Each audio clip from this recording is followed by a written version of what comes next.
அப்படி ஓசத்தி பக்தின்னு சொன்னாலாம். இப்படி சொல்லிவிட்டு பாபிகளுடைய கத்தியை பத்தி சொன்னாள் ஒரு அத்தியாயம். அதை ஒரு ஸ்லோகத்துல பட்டத்திரி சொல்லிவிட்டாள்.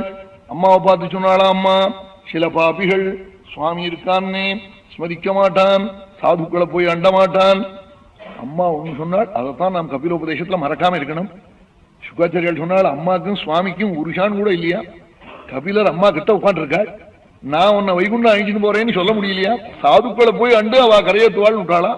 இதனால பகவானுக்கு மேல சாதுக்கள் இதை புரிஞ்சுப்பான்னு விட்டாள் சுகாச்சாரியாள். மான் ஒரு புரோக்கர் வேணும். ஏதாவது ஒரு பெரிய கிராமத்தை விலைக்கு வாங்குறதா இருந்தா இவனா போய் வாங்கினா பின்பாத்தியம் மாட்டின்னு விடுவான். ஒரு புரோக்கரை வச்சா அவன் 60 வருஷத்துக்கு கொண்டாமன் அந்த சர்டிபிகேட்டை வாங்கிட்டு வாங்கம்மான், அது இல்லாம வாங்க மாட்டேங்கிறான்னு சொல்லுவான்.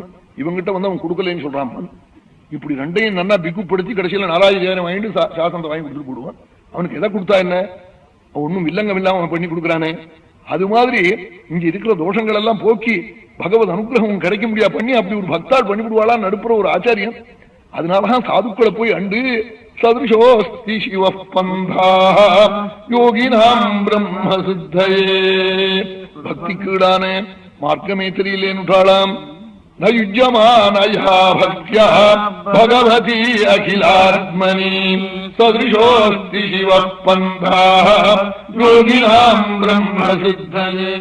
சாது லட்சணத்தை 6 ஸ்லோகத்தினால சொன்னாள். அவளுக்கு 1000 கஷ்டம் இருக்கும், பொறுத்துப்பாளாம். பிறருடைய கஷ்டத்தை ஓகேயத்தனம் பண்ணுவாளாம்.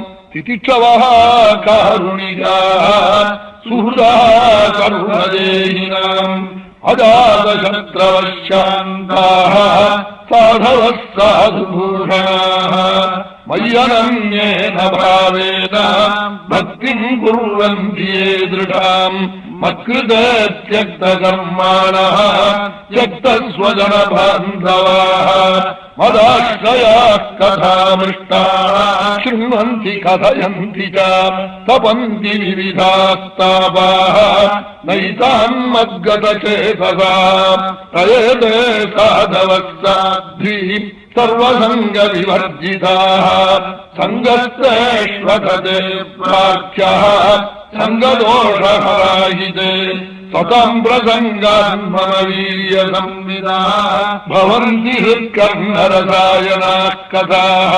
பிரஜோஷணாதாஸ்வபவர்கவத்மனி ஸ்ரத்தாரதிர்பக்திரனுக்ரமிஷ்யதி. சொன்னாலாம், சாதுக்களுக்கு பல கஷ்டம் இருக்கும், அதை சகிப்பாள். பிறருடைய கஷ்டத்தை நிவர்த்தி பண்ண யத்னம் பண்ணுவாள். சத்ருவே அவளுக்கு உலகத்திலே பிறந்திருக்க மாட்டாள். சதாச்சாரத்தை கைப்பிடிச்சிருப்பாள். ஆச்சாரமே அவளுக்கு பெரிய பிருதம். பந்துக்களை விட்டு விடுவாள்.